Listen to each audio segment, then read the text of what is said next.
Hello, everyone. I'm back. Thanks so much for listening. I sure appreciate it.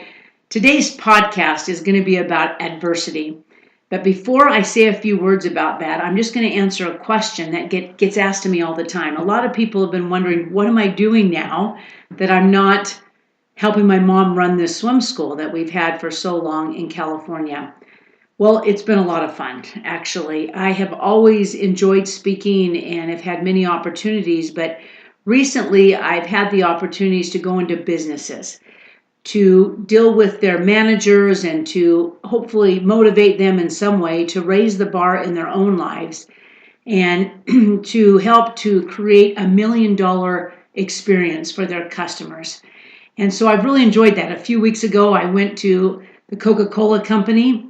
In fact, I went there on 3 different occasions to speak to 3 different groups of people on this. I was able to go to a doctor's office and talk with their employees. And in fact, I'm going to go back there on Thursday, and I'm really excited because my mom's going to be in town. So I'm going to take her with me. And she taught me everything I know about business and success. And so they're going to be in for a real treat to be able to meet her. A couple weeks ago, I was able to go to California where they had an awards night for the top female athlete in 22 high schools. And so I was able to be the keynote speaker to that. And in a couple weeks, I'll go to Huntington Beach to a conference there. And so it's just been fun to be able to contribute in some way. Of course, I've spent a little bit of time on my podcast, and I've spent a lot of time on just learning to be married and blend scripts with a man who makes my life so much more. Someone who teaches me to live in an even more kinder and meaningful way. And so that's really been wonderful. I have been able to get to know my grandkids better. Daryl's oldest daughter has 3 sons, and every Monday morning I get to take these kids and just spend some time with them so their mother has a little bit of alone time and a little bit of a break, and I have just loved that. They are precious boys, and I'm grateful for that time. So it's just been a lot of changes, and it's been a lot of fun. And so that's kind of what I'm doing with my time. Okay, about adversity. Now, that is one of those topics that can be presented a zillion different ways, and it hits us differently each time because the application of it changes as our lives change. So I'm going to share some thoughts on it, but I'm not going to even pretend to act like I am doing the topic justice. There is just so much to say. I am sure that I'll be revisiting this topic again and again. Now, I know that we are of all different ages, and so some of you can relate now, and others will be able to say this later on in life. But I have finally lived long enough that I can honestly say, where would I be without the trials, the adversity, or the challenges in my life? We know that adversity either makes us stronger or kills us, depending upon our attitude and resilience.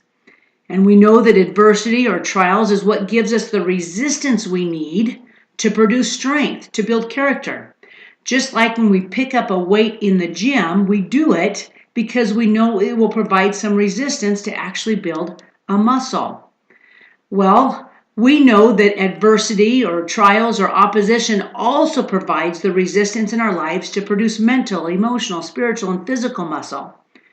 However, if we are courageous enough to go to the gym, we usually embrace the weights or resistance because we're excited to build muscle.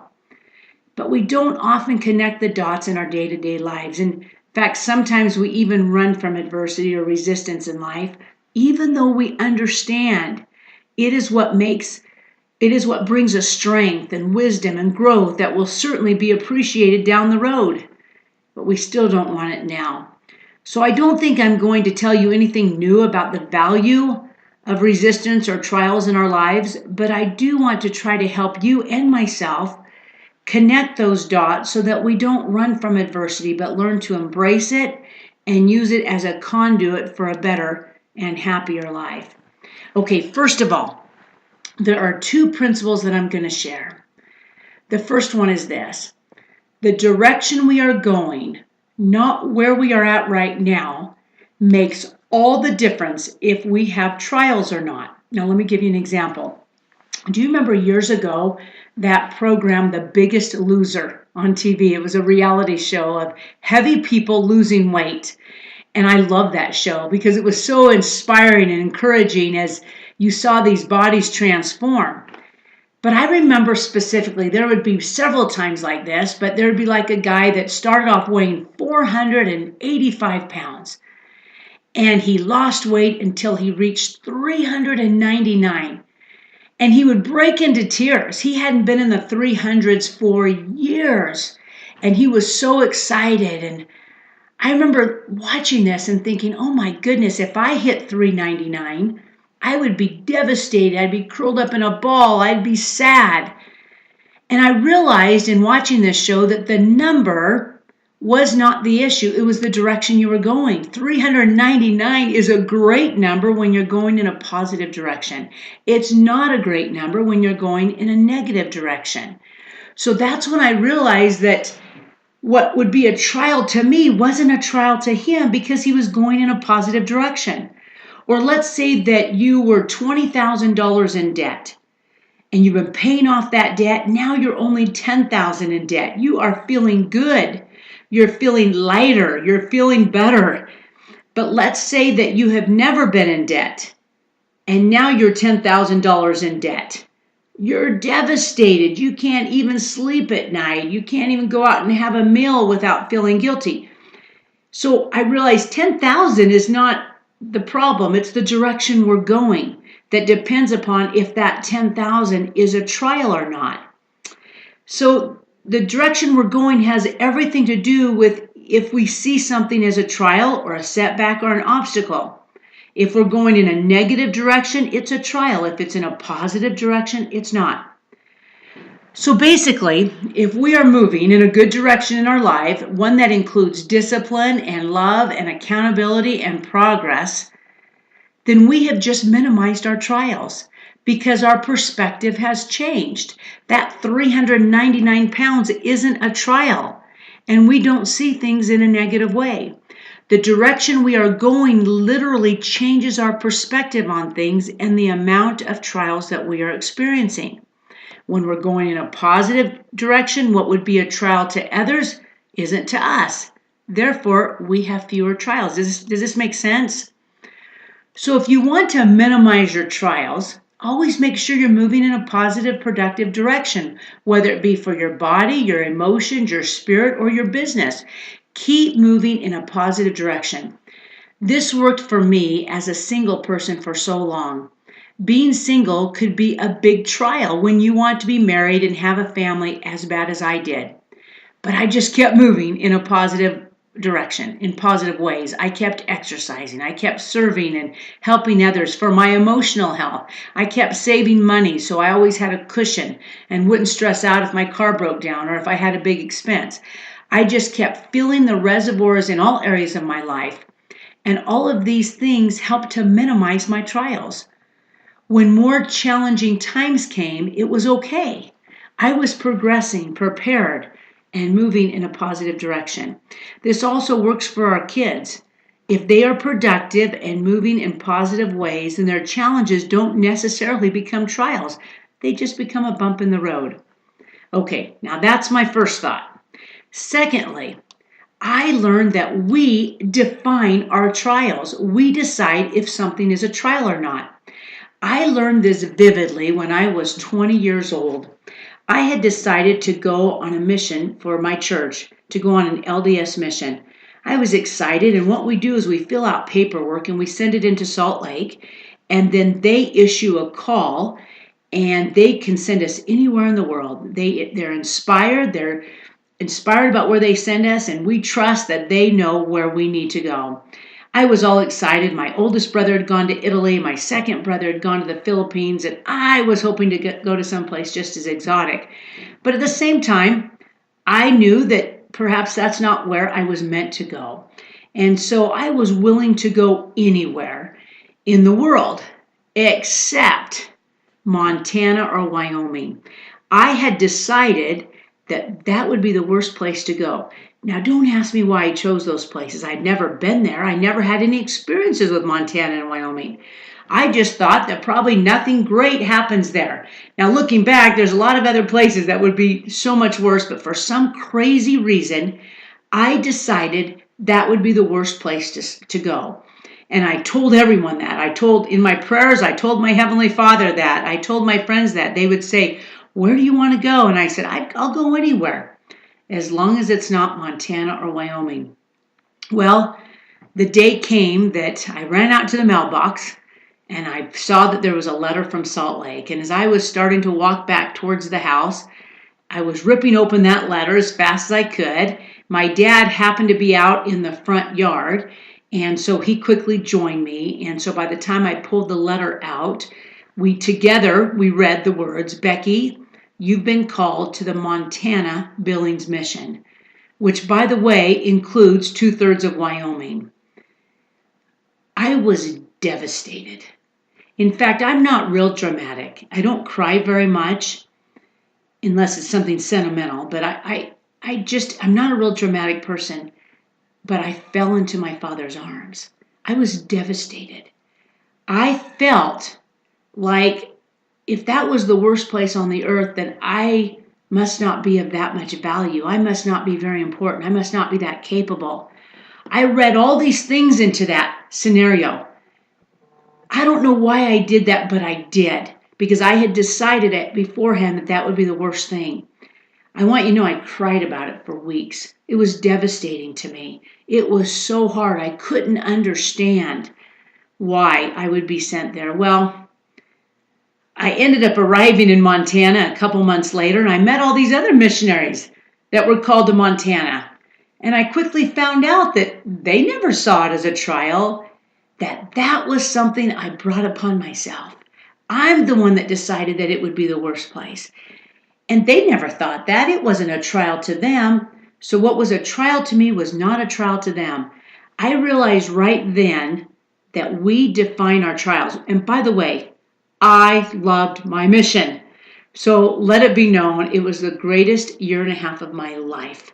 And I absolutely loved it and was so grateful that I was called to Montana. But I learned a great lesson, that we define our trials. I started to notice that you can take any circumstance, and there's more than one way to look at it. In fact, just the other day, I was talking to a friend of mine.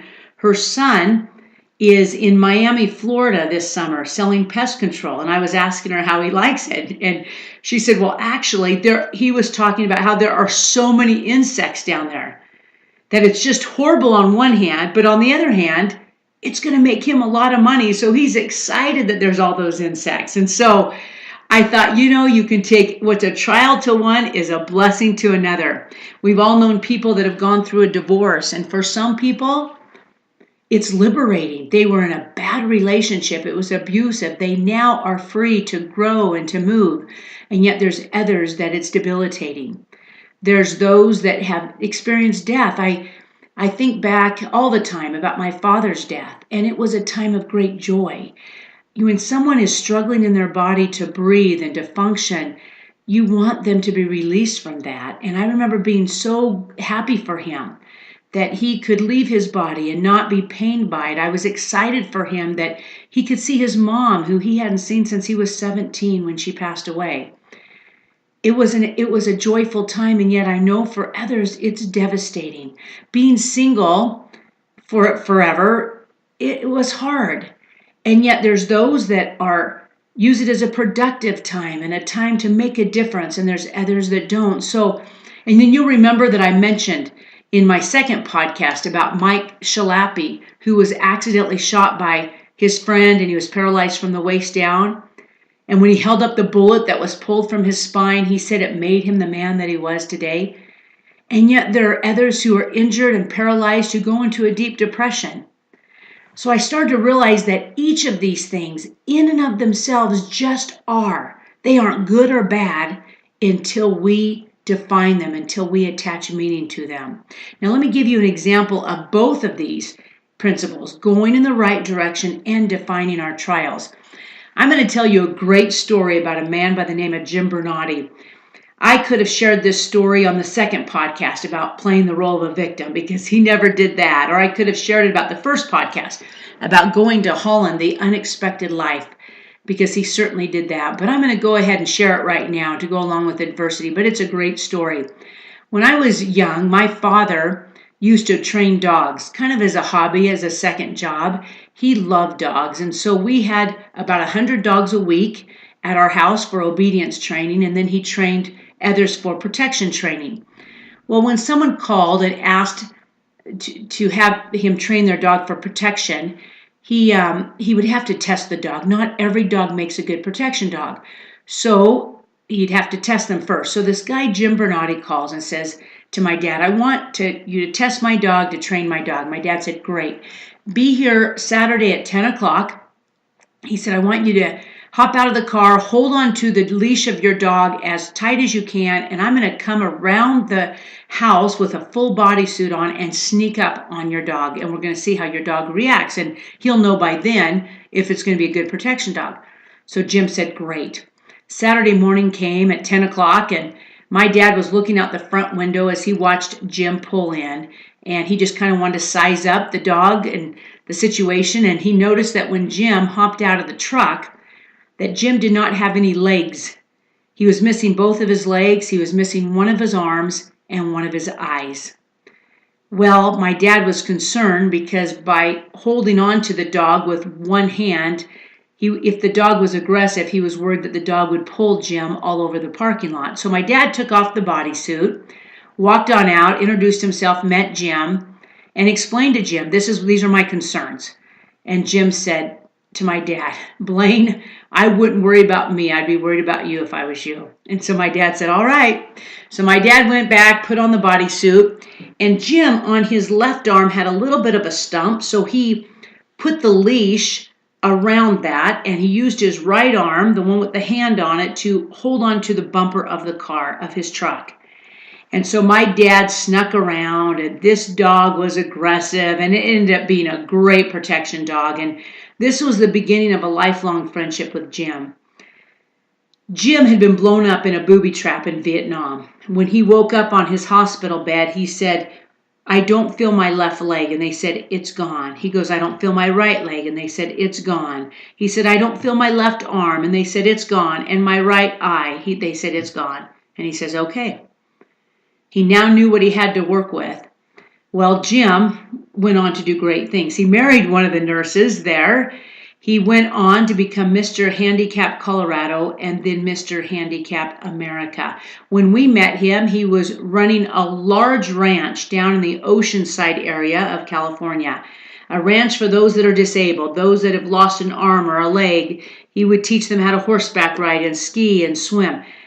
Jim made a difference in his life. In fact, he came and he spoke at my high school, and I had him speak to my class, and it was just, he's amazing. He never defined his situation as a trial. He just didn't go there, and he continued to move in a positive direction throughout his life. It was fascinating to watch. It made all the difference in his life. So going back to my mission in Montana, I decided to not define things in my life as a trial after that. I had put myself through the ringer.